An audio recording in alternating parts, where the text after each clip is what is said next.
Antes de qualquer mudança, o corpo e a vida começam a dar sinais. O problema é que muitas vezes a gente aprende a ignorá-los. Esse é o estudo do livro Poder Feminino, onde a gente segue aprofundando os caminhos do feminino ferido e os convites silenciosos que a vida vai fazendo para que algo seja revisto. No capítulo 6 que a gente vai estudar hoje, a gente vai falar sobre os sinais que mostram que uma mudança precisa acontecer. Sinais emocionais, físicos e nos relacionamentos. E o que acontece quando a mulher insiste em seguir no mesmo lugar mesmo sabendo que algo já não cabe mais. Então, fica aqui comigo para você poder entender um pouquinho melhor sobre isso. Muito bom dia, senhoras e senhoras. Como estão? Nesta linda manhã de segunda-feira, dia 26 de janeiro. Que delícia, começando mais uma semana. Quem aí tá animada? Vocês estão animadas para começar a semana? Eu tô. Muitas coisas essa semana programada. Temos live hoje, temos live quarta, temos live sexta-feira também, teremos live, para a gente continuar estudando os capítulos do livro Poder Feminino. Hoje a gente vai estudar o capítulo 6, que fala sobre os sinais que você precisa fazer uma mudança. E, como sempre, já começando então os nossos conteúdos, muitas vezes a gente vai vivendo as coisas no nosso dia a dia, sabe? E é o que eu falo muito aqui no Instagram, a gente fica buscando a resposta fora. E a gente acha que o problema é o outro, a gente acha que o problema é o sistema, a gente acha que o problema é o chefe, a gente acha que o problema é o cliente, enfim, tudo é fora. E a gente fica então buscando essas respostas do lado de fora. E aqui nesse capítulo ela vai falar exatamente isso, sobre os sinais que você está vivendo aí, coisas que você pode estar vivendo aí, e que vão mostrar para você que você realmente precisa fazer uma mudança. E o que que seria essa mudança? Olhar para dentro, encarar essa ferida materna, encarar suas dores, encarar tudo aquilo que te doeu, todo o seu sentimento de raiva, enfim, qualquer seja o sentimento de baixa vibração, se a gente for falar de física quântica, e que deve estar atrapalhando você em alguma área da sua vida, certo? Então vamos lá. Ela começa sempre citando uma parte, né, fazendo uma citação sobre algo que ela viveu, sobre a vida dela, né? E ela comenta sobre mais uma vez, né, sobre essa dificuldade que ela teve em realmente encarar que ela precisava olhar para a relação com a mãe dela. Porque era algo que ela realmente tinha uma resistência muito grande. Eu já atendi mulheres assim, sabe? Em que você vai aprofundando no tema e quando você chega na questão de que o que está mais doendo aí, o seu principal embate é em relação à sua mãe, elas desistem do processo. Para que chega nesse ponto, fala assim, agora você vai precisar olhar para tudo aquilo que doeu, você precisa encarar isso e aceitar que realmente foi assim, aceitar que você tem raiva, aceitar que você se sentiu abandonada, que você se sentiu humilhada, que você se sentiu desprotegida. Elas vão lá e fogem, porque é muito doloroso encarar isso, tá? E aí ela fala, né, que nessa época na época que ela tá falando aqui, dos 20 e poucos anos lá, que ela queria muito se diferenciar da mãe dela. E isso se refletia, então, na forma como que ela excessivamente era ligada em exercícios, em saúde e imagem corporal. Então, às vezes você tá lá falando assim, não, Aline, mas isso é tão bom, olha só, eu sou uma pessoa saudável, né, e tal. Mas entenda que todo o excesso esconde uma falta. Você ser uma pessoa que gosta de se cuidar, que tem esse prazer em cuidar do seu corpo, fazer um exercício, ter uma alimentação saudável, é uma relação de amor próprio. Outra coisa é você uma pessoa ser obsessiva, uma pessoa obsessiva por exercício físico, eu não posso ficar sem, eu tenho que comer, aí você não pode ter uma alimentação equilibrada, ela tem que ser extremamente restrita, enfim, tudo isso. Aline, mas eu tenho uma questão de intolerância, sou celíaca, não sei o quê, então tem que ser restrito. Talvez esses sintomas, né, essa doença tenha algo ligado a uma emoção mais profunda aí, entendeu? O corpo é só reflexo daquilo que você tem aqui dentro. E aí ela fala que sair com os amigos dela regularmente mantinham ela inspirada e positiva. E o foco principal dela era espiritualidade e meditação. Aí, gente, de novo, né?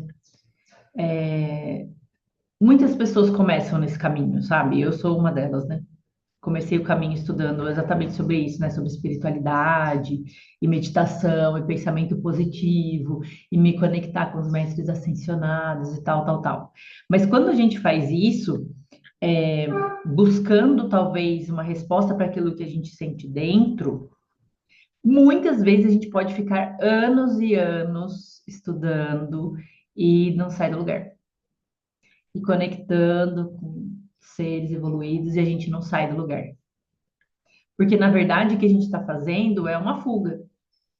Ao invés de eu olhar para aquilo que tem dentro de mim, eu busco, então, algo fora. E aí a gente pode estar falando de falta de pai, falta de mãe, de acordo com a visão sistêmica, entende?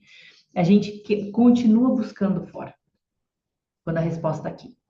E aí, de novo, quanto mais você olha para cá, quanto mais você trata aqui as dores que você tem aqui dentro, mais fácil fica a sua conexão, mais espiritualizada você fica, maior a sua fé, enfim, tudo isso é consequência, tá?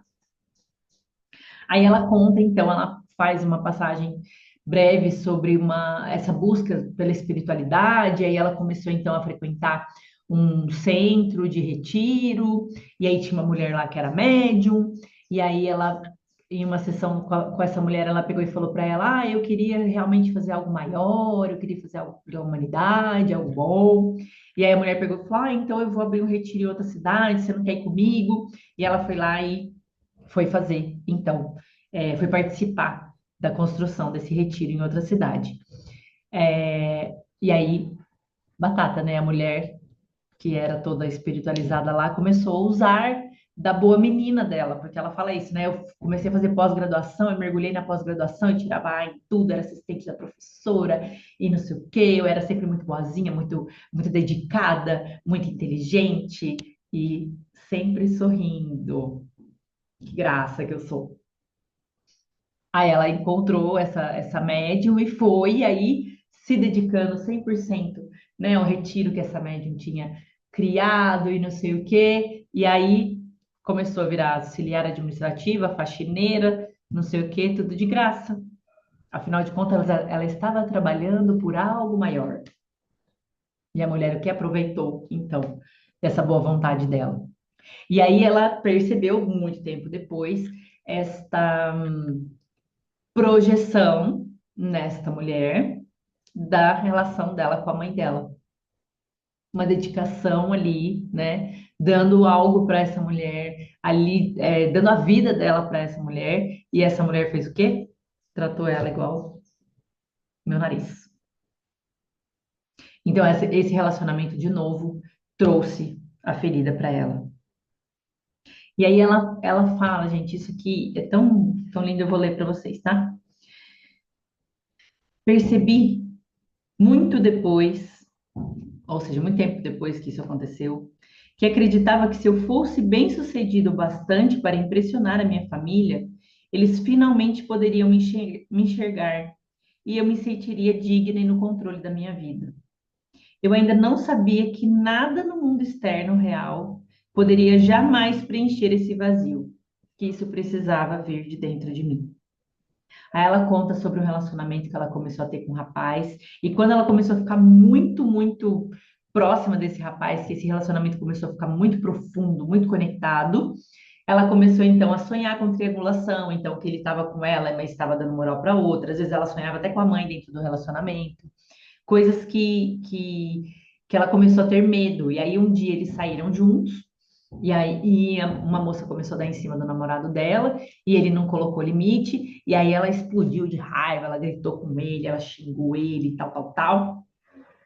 E aí ela pegou e falou para ele, ela falou, eu queria ser a coisa mais importante da sua vida. É isso que eu queria ser.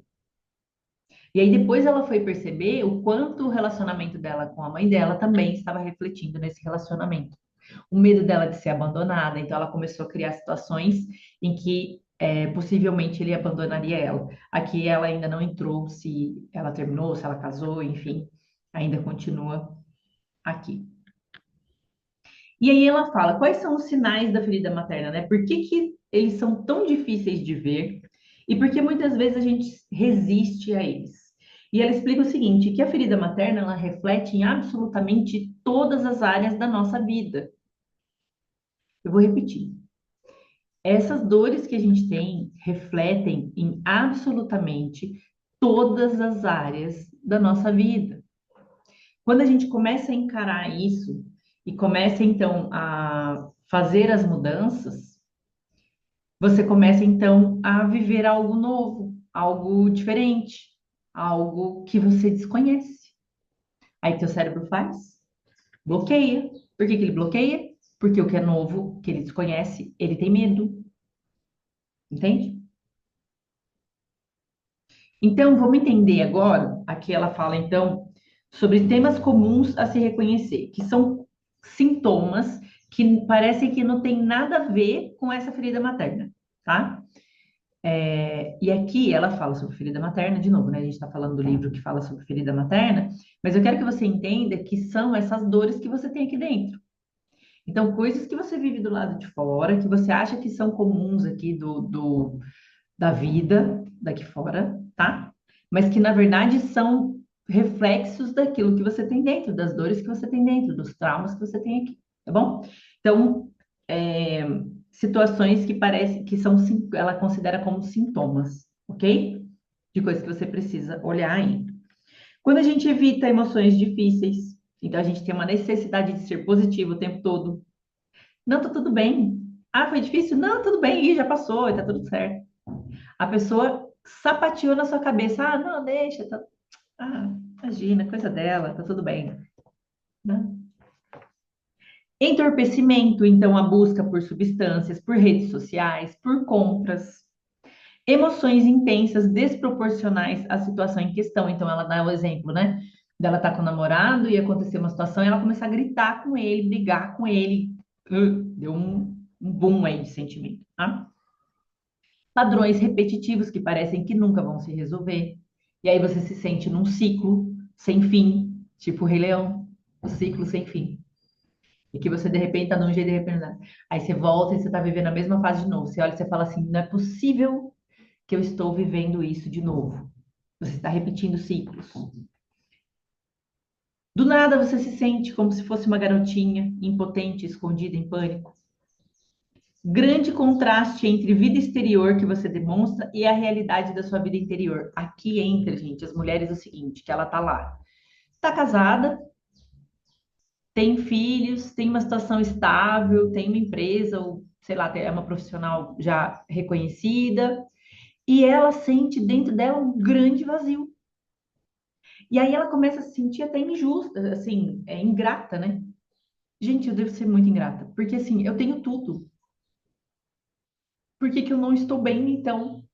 E aí ela acaba negando isso. Então, olha só, você está vivendo uma vida em que aparentemente está tudo bem, está tudo bem. Tudo que eu sonhei, eu tenho hoje. Eu tenho uma bela casa, eu tenho um marido bom, eu tenho filhos, eu tenho dinheiro, eu tenho carro, eu tenho tudo que eu sonhei para mim. Eu sou reconhecida no meu trabalho, eu tenho sucesso na minha profissão, mas eu tenho um grande vazio aqui dentro de mim. E aí ela não consegue explicar por que que nada disso aqui, que um dia ela chegou, que ela achou que quando ela chegasse ela seria feliz, por que que nada disso preenche isso aqui, ó. Aí quando ela não pode nem falar da dor que ela sente, porque na verdade ela vai achar que ela é muito ingrata e que as pessoas inclusive vão julgá-la. Ai, mas onde já se viu? Tem tudo. Se eu tivesse a sua vida, eu seria muito feliz. Como você pode não ser feliz com essa vida? Isso é um sinal que você precisa olhar para sua ferida materna, tá? Extremos de todo tipo. Então, ciclos de compulsão e privação. Então, às vezes eu é, como demais, às vezes eu não como nada. Às vezes eu compro tudo, às vezes eu me impeço, não posso comprar nada e não quero, não posso, não me permito nada, entende? Medos de abandono, então você tem medo de ser abandonada nas suas amizades, nos seus relacionamentos, até com parentes, etc. Até em relação profissional, tá? Ter dificuldade em términos, então você não sabe dizer adeus, não sabe terminar relacionamentos, não sabe terminar relacionamentos, não só relacionamentos amorosos, tá? Mas relacionamentos que não fazem bem pra você. Autossabotagem quando chega perto do progresso, então a gente já falou sobre isso aqui. Eu vou lá e tenho uma vida toda tentando chegar nesse lugar, agora eu vou conseguir, esse ano vai, agora realmente eu vou ter sucesso. Aí você vai lá e começa a criar inconscientemente situações em que tiram você desse progresso. Você pode ficar doente, pode levar um golpe, pode perder dinheiro, pode surgir uma dívida do nada, coisas que acabam surgindo em que impedem você de chegar onde você estava quase chegando. A hora que você estava quase chegando lá, aí vai lá e acontece alguma coisa e te impede. Isso a gente chama de, aqui no mundo real, né? Todo mundo fala de autossabotagem. De novo, na self-therapy a gente chama de autoproteção, tá? Quando você se sente egoísta de colocar em primeiro lugar, quando você tem ciclos mentais repetitivos de diálogo interno negativo, sabe aquela vozinha que fica falando para você que você não é boa o suficiente, que você não consegue? O povo chama de síndrome da impostora. Então eu vou lá, eu sou uma profissional, estou falando sobre algo e dentro de mim tá assim, você não sabe o suficiente sobre isso. Onde já se viu você falar sobre isso? Você não é boa o suficiente. Você não pode falar sobre isso. Quem é você na fila do pão? Então, essa voz interna, autocrítica, você faz uma coisa e sente assim, não foi, não tá bom, não tá bom. Fulano vai ver, esse fulano vai ver, ficou uma porcaria, ela não vai gostar, o cliente não vai gostar, a pessoa não vai gostar, o chefe não vai gostar, o marido não vai gostar, o filho não vai gostar. Uma voz muito, muito crítica dentro de você, tá? Nunca se sentir bom o suficiente, não importa o que você faça, nunca é bom o suficiente. Transtornos alimentares de algum nível, se você tem depressão, se você tem ansiedade, se você tem vícios. Se você busca o tempo todo por aprovação, então as pessoas têm que confirmar que você é boa, têm que confirmar que deu certo, têm que confirmar que sua comida foi deliciosa, que você tá bonita na roupa que você tá. Então, às vezes tem aquelas pessoas que você tá vendo aqui no Instagram, que ela tá postando foto de biquíni todos os dias. Você acha que essa pessoa tem um nível de autoestima altíssimo para postar uma foto de biquíni todos os dias? Na verdade, mesmo que ela tá buscando é a aprovação da gente. Que alguém fale o quanto que ela tá bonita, o quanto que ela tá gostosa, o quanto que ela tá magra, o quanto que ela tá loira, o quanto que ela tá morena, o quanto que ela tá queimada de sol, o quanto que ela é linda e maravilhosa. Ela fica o tempo todo buscando essa aprovação aqui. Isso é autoestima ou isso é baixa autoestima? Eu continuo precisando de vocês aqui para confirmar para mim que foi bom, que eu tô linda, deu certo, que funcionou. Continuar repetindo constantemente o mesmo tipo de relacionamento. Então, aquelas mulheres que chegam e falam assim: eu tenho dedo podre, porque não é possível, eu só atraio homens assim. Meus relacionamentos sempre são assim. Todo relacionamento as pessoas fizeram isso comigo. Isso é ferida materna, tá? Quando você considera que ser boa, ser uma boa pessoa, é igual a colocar-se em último lugar. Isso também é algo que você precisa olhar, tá? Algum nível de obsessão ou fixação de tipo, isto é o que vai fazer tudo ficar bem. Então, você, de novo, essa coisa da gente ficar procurando fora. Não, quando eu tiver isso. Não, quando eu realmente conquistar isso. Quando eu realmente chegar neste nível. Quando eu for para tal lugar. Quando aí tudo vai ficar bem. Então, eu tenho uma fixação em alcançar algo que eu vou alcançando, alcançando, alcançando e nunca tá bom. Certo? Agora, sintomas que podem ser mais claramente relacionados à sua mãe, aí coisas que ficam mais explícitas, tá? Medo de superar sua mãe. Então, é um medo de que se você for além da sua mãe, do que ela já conseguiu, você vai ser abandonada por ela, tá? O relacionamento de vocês, de alguma forma, será danificado. E aí parece mais seguro reduzir as suas ambições por lealdade a ela e para preservar a harmonia do relacionamento. Aqui, isso aqui a gente chama de lealdade sistêmica, na visão sistêmica, tá? Então, eu estou vivendo a minha vida. Eu começo a fazer meu dinheiro, eu começo a ter um relacionamento muito bom. Como eu posso ser rica, ter um relacionamento saudável, cuidar do meu corpo, ser feliz, ter autoestima, ser bonita, se minha mãe abdicou a vida inteira dela para cuidar de nós, de mim e dos meus irmãos, por exemplo, ou só de mim. E ela não pôde chegar onde eu estou chegando. O que que eu faço? Eu me mantenho, então, limitada, tá? Eu tenho um medo de superar a minha mãe por, por acreditar que se eu superá-la, ela vai me abandonar, tá? Sentir-se deprimida após uma visita à sua mãe, tá? É um sinal que tem dinâmicas tóxicas aí em jogo. Então, você foi na sua mãe e estava tudo bem. Foi um dia normal, visitou ela, vocês conversaram normal, só que você sai de lá mal, triste, meio esquisita. Isso significa que tem alguma coisa tóxica aí que tá rolando e que você não tá percebendo, tá? Sentir necessidade de agradar a mãe o tempo todo, sentir raiva da mãe, mas não fazer nada sobre isso. Afastar-se da sua mãe como uma forma de enfrentar a situação. Então, eu começo a evitar a minha mãe, não quero falar com ela, não quero vê-la, não quero nada. E aí a gente tá falando assim, mas Aline, você falou que a gente tem que colocar um limite. Ok, coloque o limite então para olhar para isso, mas não coloque esse limite como uma evitação. Então, eu evito encontrar com a minha mãe, eu evito olhar para ela, eu evito ter um relacionamento com ela porque me dói e eu não dou conta de olhar para isso. Entende a diferença? Se você tem uma sensação de que vai ficar mais fácil depois que sua mãe morrer, se você coloca muito trabalho emocional dentro do relacionamento com a sua mãe, então você se sente exaurida emocionalmente pela sua mãe. E aí, de novo, a gente entra nessa questão seguinte: nós estamos vivendo a sociedade das mulheres exaustas, que eu falo para vocês.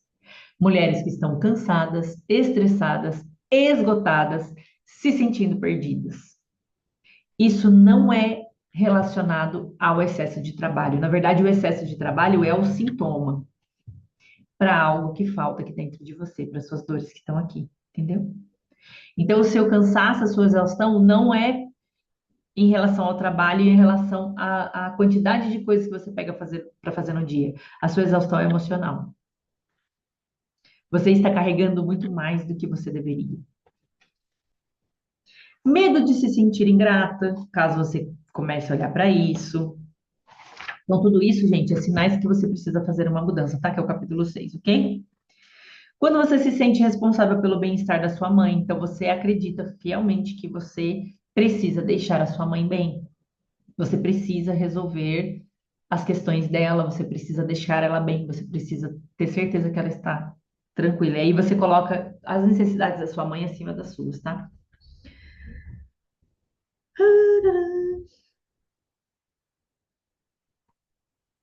Quando as expressões dos seus sentimentos são vistas como frieza, então se você expressa seus sentimentos de necessidades ou opiniões, aí é visto como, ai, nossa, como você pode pensar isso? Como você pode sentir? Como você pode dizer uma coisa dessa? Uhum, uhum, uhum. Quando você vê que sua mãe é imprevisível, então você não sabe hoje como estará o humor dela, nem hoje nem amanhã, e você fica constantemente tensa sobre isso.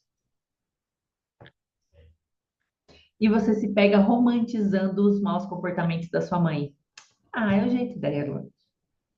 Aí você faz de tudo para ficar bem com esse tipo de comportamento dela, você se molda, você se reprime, você vira de novo a boa menina para manter a harmonia dentro desta casa, tá?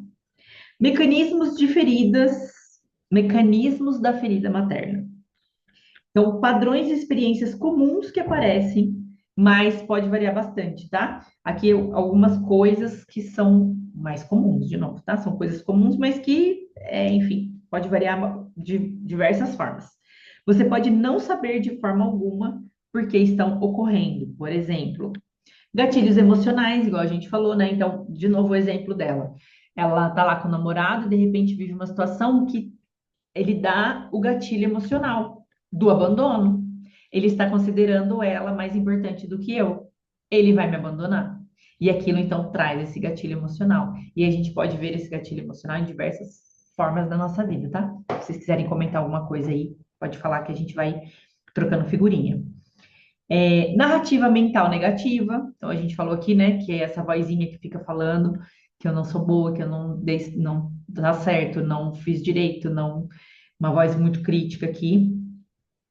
Exaustão e esgotamento, de novo, né? Que não é apenas exaustão física, mas uma profunda exaustão emocional. Então, o que que a gente fala? Você tem a sua vida e tem as suas responsabilidades. Você é uma mulher adulta hoje. O que é seu, você dá conta, entendeu? Se você está se sentindo, se você está se sentindo exausta e as coisas que você vive hoje, as suas responsabilidades, você sente como um fardo muito pesado, é tudo muito difícil, muito complicado, muito, te exige demais, significa que você está carregando mais do que você deveria. Você está carregando coisas dos outros, não somente as suas, ok? Então, essa sensação de sobrecarga é um mecanismo da ferida materna. Sensação de fardo, que é isso que a gente está falando aqui, tá? Então você é a única que consegue dar conta de tudo, tudo tem que ser você, que aí também entra a sensação de sobrecarga. Então tudo parece demais, eu não tenho tempo, eu não tenho espaço, eu não tenho nada, tá vendo? Tudo isso está ligado aqui, né? Exaustão, esgotamento, sensação de sobrecarga, sensação de fardo. Sensação de cativeiro. Então, eu tenho uma sensação do que eu vivo, agora eu não consigo sair desse lugar, eu não posso sair desse lugar, eu não tenho permissão para sair daqui. As pessoas olham e falam assim: termina esse relacionamento, sai daí. Vai, sai desse emprego, vai arranjar outro. Para de fazer isso aí que você está fazendo. E aí você conta uma narrativa, uma história de que você não pode sair desse lugar. Você não consegue sair desse. Então você se sente presa. Você se sente como se tivesse um cativeiro, obrigada a viver a vida que você vive hoje. Isso é um mecanismo da ferida materna, tá? E a sensação de estar lutando para sobreviver. Então minha vida é uma luta. Você vai lutar até quando?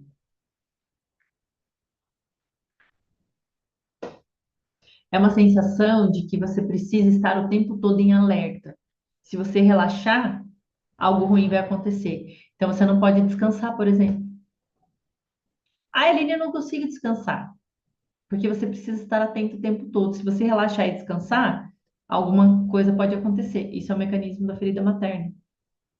Mas Aline, você está falando tudo que eu sinto, tudo na minha vida. Pois é, estou falando para você que você precisa olhar para dentro, você não me escuta. Até quando, criatura? Estou colocando lá. Você vai esperar mais um ano? Vai esperar mais um ano para olhar para isso? É sério que você vai fazer isso? A gente já falou sobre autossabotagem, tá? Que ela fala aqui, já disse. E aí ela fala assim, ó, para algumas mulheres, ser grande, visível e poderosa pode parecer inconscientemente uma traição às suas mães. E para aliviar essa culpa inconsciente, elas se autossabotam. A gente falou sobre isso aqui, tá? Ela fala que essa conexão entre ferida materna e autossabotagem é bastante complexa, porque começa muito cedo. Então, ela fala o seguinte, que, de novo, esse livro, gente, ele fala, repete, fala de novo, para que fique bem claro na sua cabeça, tá?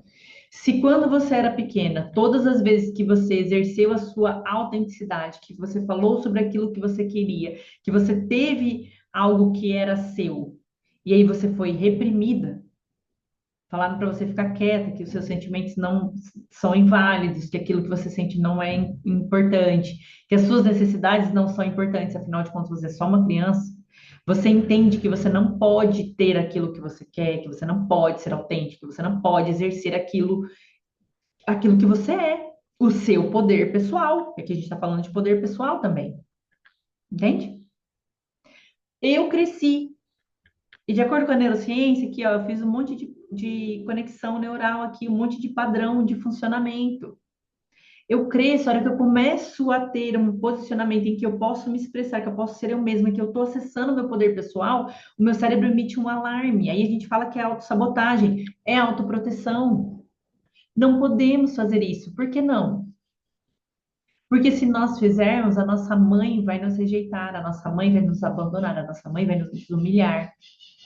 E o meu cérebro entende isso como algo muito perigoso. Por quê? Porque quando eu era criança, eu fiz essa conexão neural. E lá, quando eu era criança, eu dependia 100% da minha mãe. Sem ela, eu ia morrer de fome. Sem ela, eu morro, literalmente. Então, meu cérebro ainda está funcionando nesse padrão. Quando a gente fala de criança interna, curar a sua criança interior, a gente está falando de conexões neurais que a gente fez quando a gente tinha 6 anos, 5, 3, 2 anos. Essa é a criança interna. A visão não. A boa notícia que eu tenho para vocês é que nosso cérebro tem plasticidade, a gente consegue fazer então novas conexões neurais e criar novos padrões de funcionamento. Olha que bênção na nossa vida. Como isso é possível, Aline? Passo a passo. Primeiro, eu encaro que eu tenho uma dor, tá? Eu paro de falar que tá tudo bem, paro de falar que não é nada, paro de ficar buscando resposta aqui fora. Eu entendo que tem algo aqui dentro de mim que eu preciso olhar. E tem coisas que me dói bastante. Essa é a primeira coisa. Segunda coisa, eu olho para isso. Então, eu já entendi que eu tenho algo aqui dentro de mim, que a gente está fazendo esse estudo desse livro para deixar cada vez mais claro para vocês que existe algo dentro de você que você precisa olhar. Ok, entendi. Segundo passo, olho para isso. Eu encaro isso. Eu vou atrás disso. O que é que me dói? Quais são as informações que eu tenho aqui que eu não estou conseguindo acessar? Quais são as informações aqui que eu não estou querendo olhar? O que que aconteceu comigo? Qual foi a minha história? Eu olho para isso. Terceiro passo, ressignifico essas informações. Então, se eu tenho um monte de memória lá que eu tinha raiva, que eu tinha mágoa, que eu tinha dor, que eu tinha não sei o quê, eu faço um trabalho então para mudar essas informações. O que que eu estou fazendo? Trabalhando lá meu subconsciente, as minhas conexões neurais, eu estou mudando o meu funcionamento cerebral. Tenho consciência, encaro elas, transformo essas informações, continuo no processo. Não acho que você vai fazer isso uma vez que vai parar e que vai, tá? Você está achando que você vai fazer uma sessão de constelação familiar que vai curar sua vida inteira. Você está achando que você vai fazer uma sessão de Theta Healing e vai curar sua vida inteira. Não vai. São ferramentas maravilhosas, incríveis, que vão te dar, vão trazer muita coisa. Mas resolver sua vida inteira, você vai me desculpar, mas não vai. Você precisa do seu processo. Entende? Próximo passo: continuar no processo e mudar ambiente, tomar decisões. Porque aí vai depender de você. E aí, o que que você precisa entender? Assim como você tem livre-arbítrio para mudar essas informações dentro de você e trazer informações novas, novos padrões de comportamento, você tem total livre-arbítrio para voltar onde você estava. Por isso que muitas pessoas começam a ver a mudança. O que que ela faz? Volta para o lugar onde ela estava. Ela não aguenta a mudança. Então, de novo, isso depende 100% de nós, de cada uma de nós. Não é da terapia específica, da ferramenta específica, não é da terapeuta que você escolheu, não é da psicóloga, não é. Aí você fala assim, ah, não, é que aquela psicóloga não era boa. Ah, não, é que aquela ferramenta que eu fiz lá não era tão boa assim, aí não adiantou nada na minha vida. Você pode ir lá, ter a clareza, por exemplo, com a constelação. Você vai na constelação, abre o campo, te mostra ali o que que você precisa fazer. Você tem o livre-arbítrio de fazer aquilo que estava te mostrando ou não. É simples assim, tá? Então você precisa se manter no processo e continuar com ele. Então, de novo, o Reaprendendo a Ser Leve, que está com as inscrições abertas aí. A partir do dia 10 de fevereiro a gente vai começar a turma 7 já, tá? E dentro do Reaprendendo a Ser Leve você aprende absolutamente tudo isso. Primeiro você entende o que que você sente aí, quais são as suas questões, de onde você veio, o que que aconteceu com você na primeira infância, na segunda infância, no terceiro setênio, que é dos 14 aos 21. O que que aconteceu com você? Quais são essas informações? Por que que você sente como você sente hoje? Por que que pensa assim? Por que que age assim? Traz uma clareza muito grande, mas o mais importante, você aprende, eu entrego para você a ferramenta para você fazer essa transformação. Então, você vai acessar as informações, você vai acessar as suas questões, mas você vai ter o como.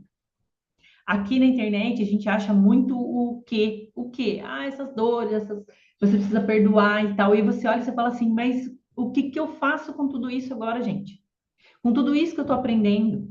Aqui a gente está tendo um monte de informação nesse livro incrível que essa mulher escreveu aqui. E aí, de repente, você pode pensar assim, tá, e agora o que que eu faço com isso tudo? O Reaprendendo a Ser Leve te mostra o que que você vai fazer. Ele te entrega realmente a ferramenta para você conseguir fazer o que você precisa fazer com tudo isso que você está acessando dentro de você. E aí você vai ter uma ferramenta que você vai poder usar para o resto da sua vida. Você vai poder se manter no processo para o resto da vida. Que é uma ferramenta que você aprende e ninguém vai tirar de você, ela já vai ser sua para o resto da vida, tá? São 10 módulos que a gente passa juntos, são 10 módulos. Nessa turma agora, a gente está abrindo turma de novo, para a gente ter os encontros ao vivo. Então, nós vamos nos ver ao vivo, eu vou entregar o conteúdo para vocês ao vivo, a gente vai fazer exercícios ao vivo e eu vou poder tirar dúvida de vocês em tempo real. Nós vamos ficar juntas durante um ano, uma vez por mês ao vivo para eu tirar as dúvidas pontuais de vocês, ou seja, um hot seat, em que você coloca lá as suas questões e eu respondo para você ao vivo. Aline, está acontecendo isso, preciso fazer o exercício de tal forma, eu ajudo vocês em uma por uma até sanar todas as dúvidas de vocês em cada encontro mensal que a gente tem. Você vai ter acesso a tudo isso durante um ano e você vai aprender, então, essa ferramenta que você vai poder usar para o resto da sua vida. E o nome do programa é Reaprendendo a Ser Leve, porque esse é o resultado que você tem. Leveza em absolutamente todas as áreas da sua vida. E aí, essa é a minha grande dificuldade, porque às vezes o pessoal fala, para focar qual é o tipo de resultado que você tem. Gente, tem resultado em absolutamente todas as áreas da sua vida. O seu trabalho fica mais leve, o seu relacionamento fica mais leve, a relação com a sua filha, com o seu filho fica mais leve, a relação com a sua mãe fica mais leve, relacionamento com o dinheiro fica mais leve, porque tudo é relacionamento. Qual foi o seu primeiro relacionamento? Com a sua mãe. Esse foi o primeiro relacionamento que você teve. Entende? E é por lá que você precisa olhar. Quando a gente fala de padrões inconscientes, nós estamos falando que 95% do que fazemos, sentimos, pensamos, está lá no nosso subconsciente. É 95%. Só 5% é consciente. Entendeu? Então a gente precisa fazer um trabalho focado em subconsciente. Esse é o trabalho que o Reaprendendo a Ser Leve faz. Focado em subconsciente. Trazer à tona o que está no subconsciente, mas fazer as mudanças lá para que você possa transformar tudo isso. Certo? Dúvidas, vocês me mandem aqui. Manda direct, manda no WhatsApp. Eu estou por aqui para a gente conversar, ok? Saber mais sobre essas dinâmicas, né? Que a ferida materna aqui tem na nossa vida, né? Esses sinais que você realmente precisa de uma mudança. E ela fala, né? Aprender sobre esses sinais e sintomas e dinâmicas é o primeiro passo e uma peça-chave para criar e cultivar a segurança interna necessária para curar e transformar a nós mesmas. Nesse processo, a gente acaba virando nosso próprio porto seguro, sabe? Nossa própria mãe interna. No caminho, ela fala sobre acessar exatamente isso. Eu parar de depender dessa mãe, esperar que essa mãe um dia supra as minhas necessidades emocionais, enfim, e entender que agora é comigo. É agora eu sou adulta e agora quem resolve isso, quem me assiste nesse sentido sou eu mesma, ok?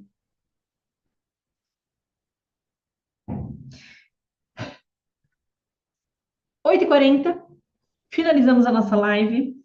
Eu espero que você tenha uma semana maravilhosa, que seja uma semana abençoada aí para você. Na quarta-feira a gente se vê de novo, tá? Às 8 horas da manhã. A gente vai começar a estudar o capítulo 7, que é a ruptura da linhagem materna e o custo de se tornar real. Você precisa entender que existe um custo. Todas as vezes que você toma uma decisão, todas as vezes que você escolhe romper um padrão de funcionamento, existe um custo. Existe algo que vai exigir de você um posicionamento, colocar limite e se colocar em primeiro lugar. Isso tem um custo. No custo a gente fala um custo emocional. tá? E a gente vai falar sobre isso no capítulo 7. Sim, estamos finalizando agora. Vasco, meu querido. Saudades de você. Um beijo a todos. Fiquem bem, essa live vai ficar gravada. Vou subir lá no YouTube. Para quem está no grupo VIP, recebe a playlist lá. Se você não tá, me manda mensagem que eu te adiciono no grupo VIP. Ok? Um beijo a todos. Boa semana. Fiquem bem e até quarta-feira.